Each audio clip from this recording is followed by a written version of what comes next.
Selamat pagi, salam sejahtera bagi kita semua. Perkenalkan, nama saya Anjarwanto, dosen pada program studi Teknik Informatika Stikom Tunas Bangsa Pematang Siantar. Pada kesempatan ini, saya ingin menjelaskan terkait dengan salah satu mata kuliah yang saya ampu, yaitu Jaringan Saraf Tiruan 1 yang merupakan mata kuliah pilihan dan berbobot 2 SKS. Adapun pemaparan ini saya lakukan sebagai pernyataan diri dosen dalam rangka unjuk kerja Tridharma Perguruan Tinggi di bidang pengajaran. Dalam mendeskripsikan mata kuliah ini, saya menggunakan teknik DIA yang merupakan singkatan dari Delivery, Interaction, dan Assessment. Delivery akan menjelaskan apa yang dibawakan dalam materi perkuliahan yang saya ampu ini. Interaction akan menjelaskan bagaimana saya menjalin interaksi dengan peserta didik atau mahasiswa dalam proses belajar mengajar selama perkuliahan. Dan assessment akan menjelaskan bagaimana saya mengukur nilai kinerja mahasiswa secara objektif di kelas. Pada kesempatan ini saya akan menjelaskan sebenarnya apa itu mata kuliah jaringan saraf tiruan. Mata kuliah jaringan saraf tiruan ini merupakan mata kuliah pilihan yang mempelajari algoritma komputasi yang meniru bagaimana jaringan saraf biologi itu bekerja. Mata kuliah ini merupakan bagian dari sains data karena algoritma yang dipelajari bisa berfungsi dengan baik jika mengaplikasikan pemrosesan data. Deskripsi singkat dari mata kuliah ini akan membahas tentang konsep dasar jaringan saraf tiruan, model dan prinsip dasar pelatihan dalam jaringan saraf tiruan.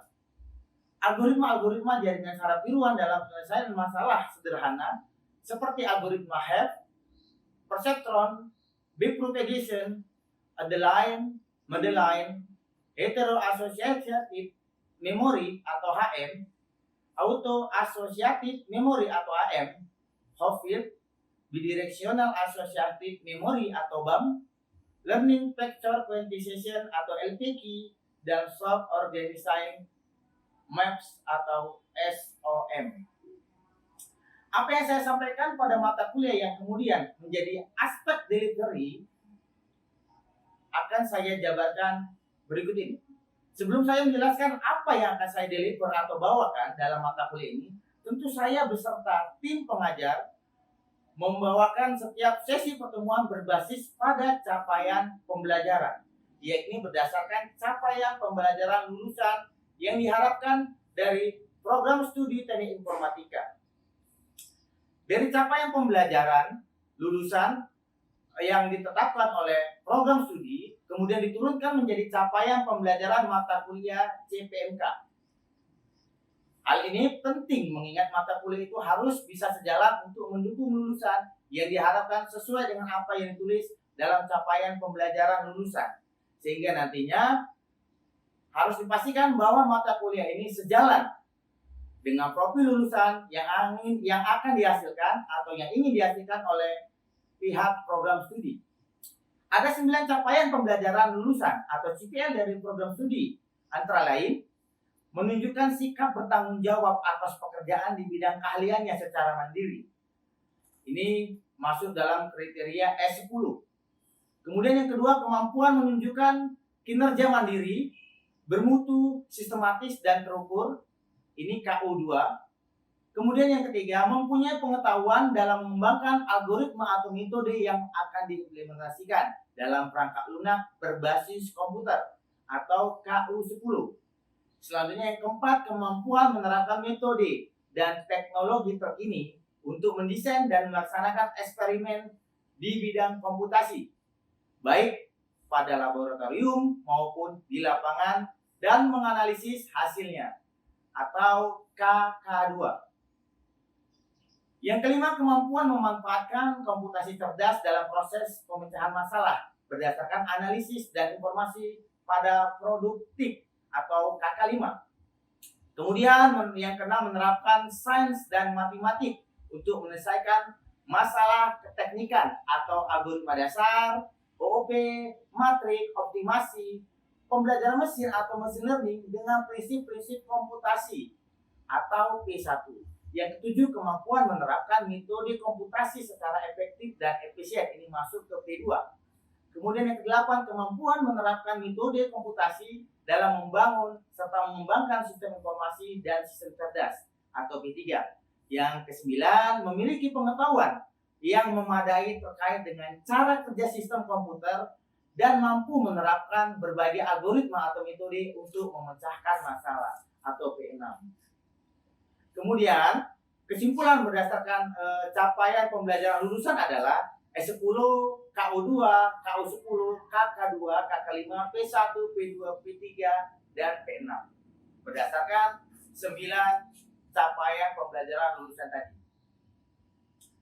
Karena 9 capaian pembelajaran lulusan CPL dari program studi, maka untuk capaian pembelajaran mata kuliah CPMK juga ada 9, agar sinkron antara CPL dengan CPMK pada mata kuliah jaringan saraf tiruan ini, yaitu antara lain, 1. Mahasiswa diharapkan mampu menjelaskan sejarah, model, serta prinsip dari dasar pelatihan dari jaringan saraf tiruan. Yang kedua, mahasiswa mampu mengaplikasikan jaringan saraf tiruan HEP untuk menyelesaikan masalah pengenalan pola sederhana. Yang ketiga, mahasiswa mampu menggunakan jaringan saraf tiruan perseptron untuk menyelesaikan masalah-masalah pengenalan pola sederhana. Yang keempat, mahasiswa mampu menggunakan JST Adeline dan Madeline untuk menyelesaikan masalah-masalah pengenalan pola sederhana. Yang kelima, mahasiswa mampu menggunakan JST Hetero-Associative Memory atau HM dan Auto-Associative Memory atau AM untuk menyelesaikan masalah-masalah pengenalan pola sederhana. Yang keenam, mahasiswa mampu menggunakan JST Hopfield untuk menyelesaikan masalah-masalah pengenalan pola sederhana. Yang ketujuh, mahasiswa mampu memakai JST atau menggunakan JST Bidirectional Associative Memory atau BAM untuk menyelesaikan masalah-masalah pengenalan pola sederhana. Kedelapan, mahasiswa mampu menggunakan JST Backpropagation untuk menyelesaikan masalah-masalah pengenalan pola sederhana. Dan yang kesembilan, mahasiswa mampu membuat dan mempresentasikan makalah ataupun artikel nantinya tentang aplikasi JST. Berdasarkan hal ini, maka kami menetapkan 14 sub CPMK yang dibagi ke dalam 14 pertemuan untuk mendukung 9 CPMK yang telah diuraikan sebelumnya. Jadi, dari 9 CPMK tadi, ada 14 sub CPMK. Untuk mempermudah apa yang akan di-deliver, ataupun apa yang akan dibawakan, apa yang saya bawakan atau saya sampaikan, maka kami membagi pembahasan dalam 14 pertemuan. Tidak termasuk UTS dan UAS, yaitu antara lain, pada pertemuan pertama, itu membahas tentang konsep dasar jaringan saraf tiruan, model dan prinsip dasar pelatihan dari jaringan saraf tiruan dan neuron McCulloch speech. Pertemuan kedua, itu membahas tentang konsep dasar HEP dan pengenalan pola dengan jaringan HEP. Yang ketiga, atau pertemuan ketiga, itu membahas tentang konsep dasar jaringan perseptron dan pengenalan pola dengan jaringan perseptron. Yang keempat, pertemuan 4 membahas tentang konsep dasar Adeline dan pengenalan pola dengan Adeline. Pertemuan kelima itu membahas tentang konsep dasar Madeline dan pengenalan pola dengan Madeline. Pertemuan keenam membahas tentang konsep dasar jaringan big propagation dan pengenalan pola dengan jaringan big propagation. Pertemuan ketujuh itu membahas tentang konsep dasar jaringan hetero-associative memory atau HM dan pengenalan pola dengan jaringan HM. Kedelapan atau pertemuan kedelapan membahas tentang konsep dasar jaringan associative memory atau AM dan pengenalan pola dengan jaringan associative memory. Yang kesembilan atau pada pertemuan kesembilan itu membahas tentang konsep dasar Hopfield dan pengenalan pola dengan jaringan Hopfield. Yang ke-10 atau pertemuan ke-10 membahas tentang konsep dasar dari jaringan Bidirectional Associative Memory atau BAM dan pengenalan pola dengan jaringan Bidirectional Associative Memory. Pada pertemuan 11 dan 12 itu membahas tentang Learning Factor Quantization atau LPQ dan pengenalan pola dengan jaringan Learning Factor Quantization atau LPQ. Pertemuan 13 dan 14 atau pertemuan yang terakhir itu membahas tentang Self-Organizing Maps atau SOM dan pengenalan pola dengan jaringan SOM tersebut. Mata kuliah ini mengambil sumber pustaka atau referensi dari beberapa buku. Di antaranya buku dengan judul Neural Network with R, edisi kedua. Publishingnya yaitu Birmingham Paper yang ditulis oleh Ciaburo Giuseppe dan Venkateswaran Balaji tahun 2017. Buku yang kedua itu ditulis oleh Nunes da Silva Ivan et al. Tahun 2017 dengan judul Artificial Neural Network, a Practical Course, publishernya Springer. Yang ketiga, buku dari penerbit Yayasan Kita Menulis tahun 2020 dengan judul Jaringan Saraf Tiruan, Algoritma Prediksi dan Implementasi. Yang keempat, Jaringan Saraf Tiruan Bipropagation, Pengenalan Pola Calon Debitur. Ini juga dari Yayasan Kita Menulis tahun 2020.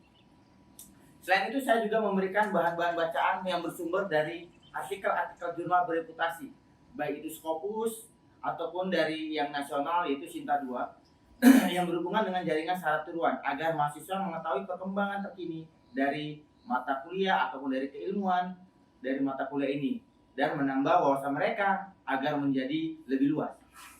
Itulah aspek delivery yang saya berikan di dalam kelas selama pembelajaran mata kuliah ini.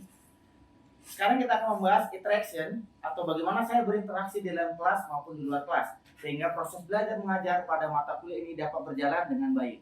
Interaksi yang saya lakukan baik di dalam kelas maupun di luar kelas yaitu menggunakan metode problem based learning dan inquiry.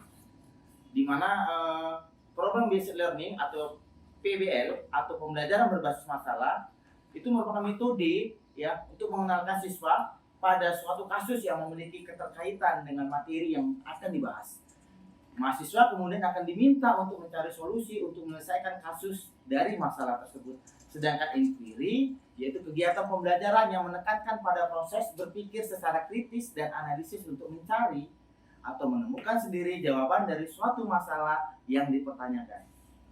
Adapun beberapa teknik interaktif yang saya gunakan dalam pembelajaran mata kuliah ini antara lain kuliah interaktif, yaitu dengan cara memaparkan materi menggunakan PowerPoint yang diselingi dengan memberikan pertanyaan-pertanyaan kecil ataupun melakukan sesi tanya jawab di sela-sela penyampaian yang saya paparkan untuk melatih mahasiswa berpikir dan menyampaikan pendapatnya.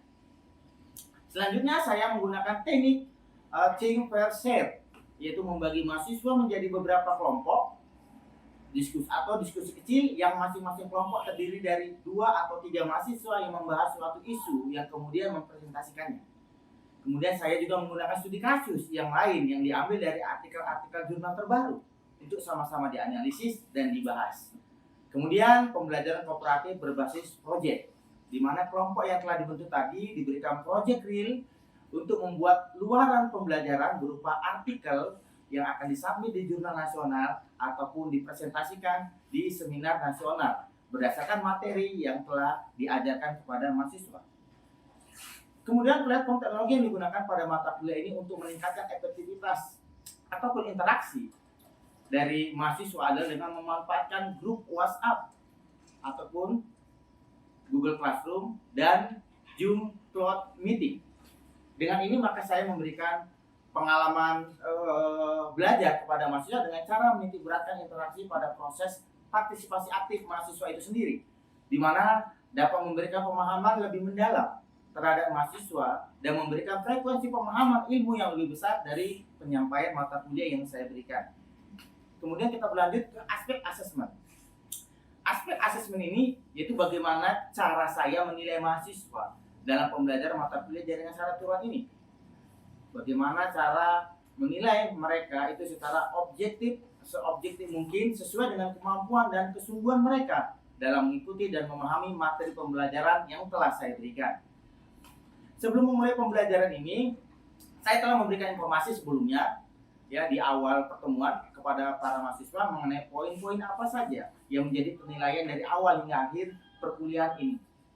Secara garis besar, penilaian akhir dari mata kuliah ini, pembelajaran mata kuliah ini itu meliputi kehadiran atau presensi itu nilainya 10%, tugas 20%, kuis atau formatif itu 10%, kemudian ujian tengah semester itu nilainya 25%, dan ujian akhir semester itu nilainya 35% dari total keseluruhan 100%. Selain itu, pada RPS juga sudah dituliskan masing-masing bobot nilai dari tiap pertemuan dengan penjelasan sebelum UTS atau pada pertemuan 1 sampai dengan pertemuan 6 itu memiliki bobot nilai masing-masing 7%, dan pertemuan 7 memiliki bobot nilai 8%. Berarti dari pertemuan 1 sampai 7 itu keseluruhan nilai bobot itu 50%. Selanjutnya sebelum UAS, pada pertemuan 8 dan 9 itu memiliki bobot nilai masing-masing 7%, pertemuan 10 bobot nilainya 8%, serta pertemuan 11 sampai dengan pertemuan 14 memiliki bobot nilai masing-masing 7%, sehingga total keseluruhan itu 100%, yaitu sebelum UTS 50% dan setelah UTS 50%. Demikian 3 aspek yang sudah saya sampaikan. Jadi berdasarkan 3 aspek tadi, DII, Delivery, Interaction, dan Assessment, yang sudah saya sampaikan terkait bagaimana proses belajar mengajar pada mata kuliah jaringan syarat virtual ini. Setelah ini saya akan menampilkan proses pembelajaran real yang saya lakukan secara daring di dalam kelas dengan menggunakan platform Zoom Meeting. Selamat menyaksikan. Assalamualaikum warahmatullahi wabarakatuh. Selamat pagi, salam sejahtera bagi kita semua. Terima kasih atas kehadiran adik-adik semua yang telah hadir di Zoom meeting ini untuk mengikuti perkuliahan jaringan saraf tiruan 1. Baik, untuk memulai kegiatan perkuliahan kita pada hari ini, mari kita berdoa menurut agama dan kepercayaan kita masing-masing. Doa, kita mulai. Doa selesai. Sebelum kita memasuki perkuliahan kita pada hari ini, ya, seperti yang sudah ada di jadwal perkuliahan, bahwa materi kita tentang jaringan saraf tiruan 1. Baik, sebelumnya saya ingin bertanya kepada kalian, sudah pernah mendengar belum apa itu tentang jaringan saraf tiruan? Bagi yang ingin menjawab, silakan raise hand ataupun angkat tangannya. Nggak ada yang angkat tangan? Berarti nggak ada yang tahu ya? Oke, sekali lagi saya ingin bertanya lagi. Suara saya kedengaran jelas atau tidak? Atau terputus-putus? Salah seorang perwakilan. Silakan angkat tangannya, nanti saya aktifkan audionya. Ya, halo, silakan Pak. Ihsan. Iya, silakan Ihsan Maulana. Kedengaran suara saya? Kedengaran, Pak. Oke, baik. Berarti bisa kita lanjutkan ya. Baik, oke. Sebelum kita membahas tentang jaringan saraf tiruan, izinkan saya share screen dulu ya. Di pertemuan bab 1 ini, kita masih dasar ya, membahas tentang jaringan saraf tiruan. Ya, seperti jadwal perkuliahan yang sudah diberikan oleh pihak pendidikan. Baik, sebelumnya saya ingin menjelaskan sedikit ya tentang rencana pembelajaran semester atau RPS ya. Ini sudah saya berikan juga di Google Classroom ya, bisa kalian download. Jadi intinya di dalam RPS itu ada capaian pembelajaran, baik itu capaian pembelajaran lulusan yang dibebankan prodi ke mata kuliah kita ini, kemudian capaian pembelajaran mata kuliah CPMK. Nanti bisa kalian baca. Ya, pembahasan kita juga ada di sini. Ya, bahan kajian, kemudian daftar referensi atau pustaka, kemudian mata kuliah prasyarat, ya, itu kita harus sudah belajar kecerdasan buatan sebelumnya. Baik, selanjutnya capaian pembelajaran mata kuliah di jaringan saraf tiruan 1 ini, itu bagaimana mahasiswa mampu memahami konsep dasar jaringan saraf tiruan ya. Kemudian mahasiswa mampu memahami model dan prinsip dasar pelatihan dalam jaringan saraf tiruan. Jadi, mata kuliah kita ini di pertemuan pertama, capaian pembelajarannya hanya memahami konsep dan memahami model ya dari jaringan saraf tiruan. Baik, sebelum saya lupa, tolong diaktifkan kembali kameranya masing-masing ya, akan saya absen masing-masing ya. Akan saya absen masing-masing berdasarkan kehadiran kalian. Print screen. Ini saya cek satu-satu. Oke, sudah. Jadi kehadiran kalian akan saya lihat ataupun saya nilai dari print screen bahwa kalian mengikuti Zoom ini. Tadi saya tanya kembali ya, sudah pernah dengar belum tentang jaringan saraf tiruan? Ada kira-kira yang ingin berkomentar? Silakan raise hand bila ingin berkomentar. Oke, silakan Ihsan Maulana. Jika ingin berkomentar, silakan aktifkan audionya. Belum tahu Pak, tapi pernah dengar gitu Pak. Oh, pernah dengar. Oke, baik.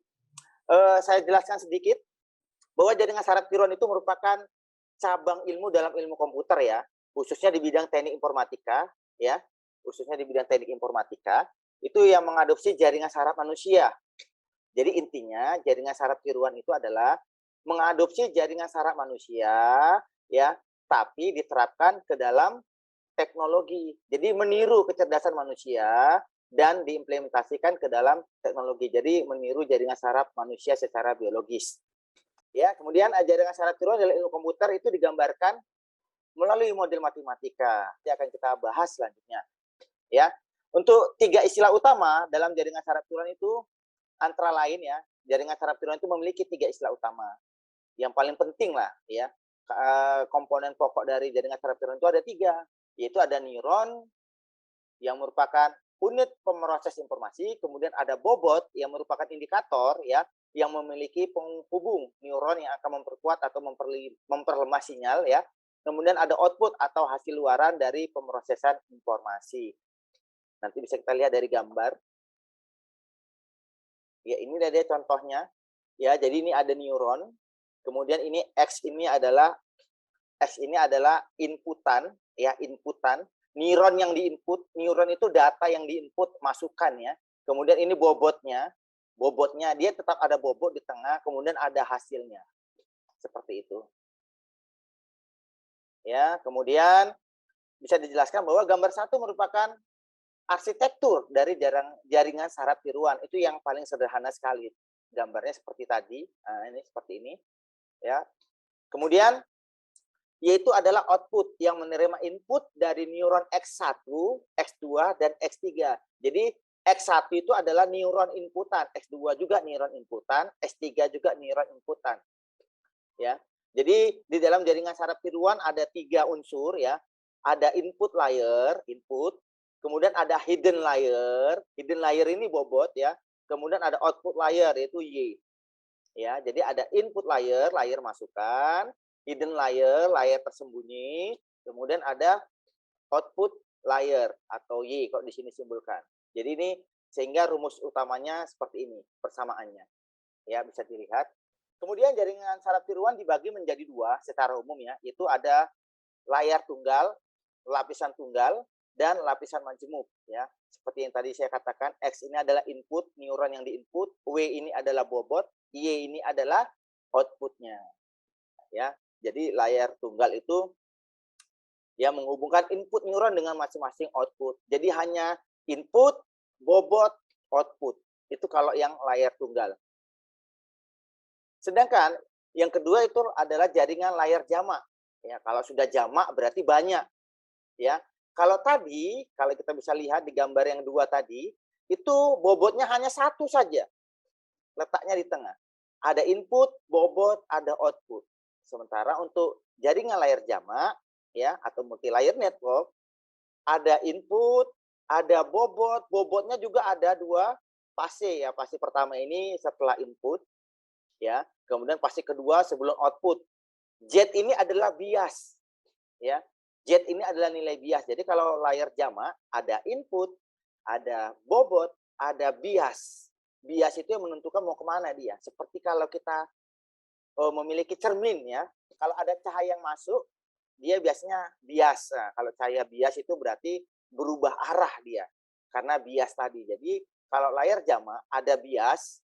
Bias ini gunanya untuk merubah ataupun untuk mempengaruhi hasil bobot tadi ya berdasarkan input.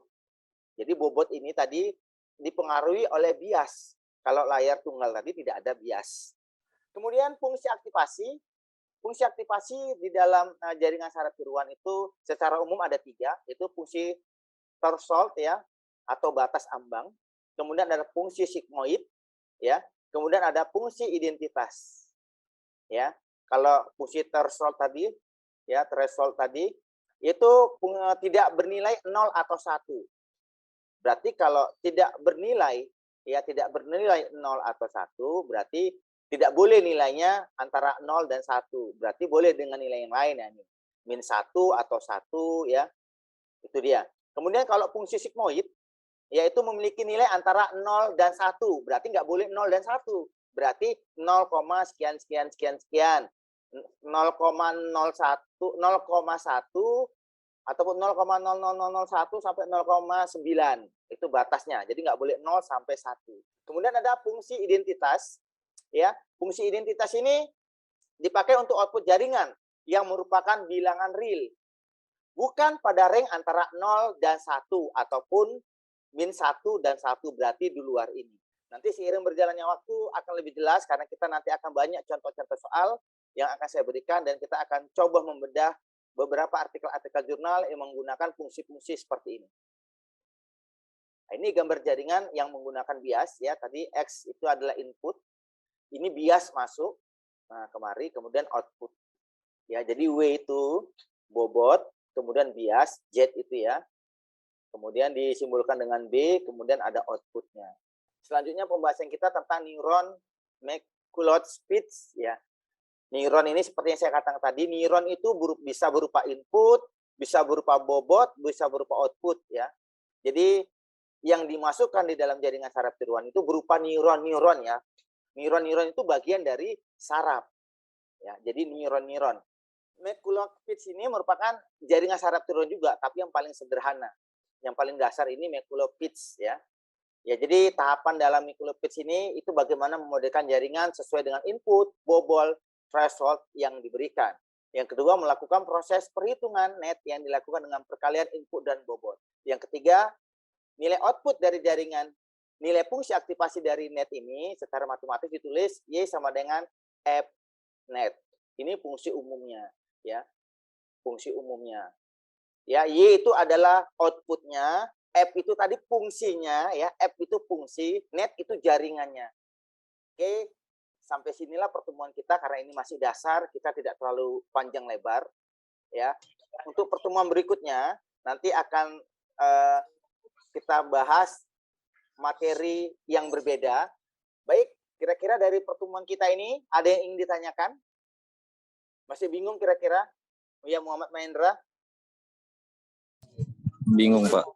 Bingung ya? Iya, Pak. Intinya gini dulu. Jaringan saraf tiruan, kalian harus tahu konsep jaringan saraf tiruan itu berarti meniru kecerdasan manusia. Ya, jaringan saraf tiruan berarti ilmu yang mempelajari tentang bagaimana kecerdasan manusia itu diterapkan, ya, ditiru menjadi sebuah atau diimplementasikan menjadi sebuah teknologi atau sebuah sistem. Itu konsepnya dulu kalian harus tahu tentang jaringan saraf tiruan. Kemudian selanjutnya adalah kalian harus tahu bahwa jaringan saraf tiruan itu diidentifikasi ataupun dilambangkan, dimodelkan nanti dengan matematika. Seperti rumus-rumus tadi, F net, W, Z, dan lain sebagainya. Ya, itu simbol-simbolnya seperti kita belajar matematika. Baik, kira-kira ada yang mau tanya? Oke, kalau tidak ada, demikian penjelasan saya mengenai jaringan saraf tiruan ya, pertemuan pertama ini karena masih dasar. Minggu depan kita akan ke materi yang selanjutnya. Baik, demikian yang bisa saya sampaikan pada pertemuan satu ini. Lebih dan kurang saya mohon maaf. Saya akhiri. Billahi taufiq wal hidayah. Assalamualaikum warahmatullahi wabarakatuh.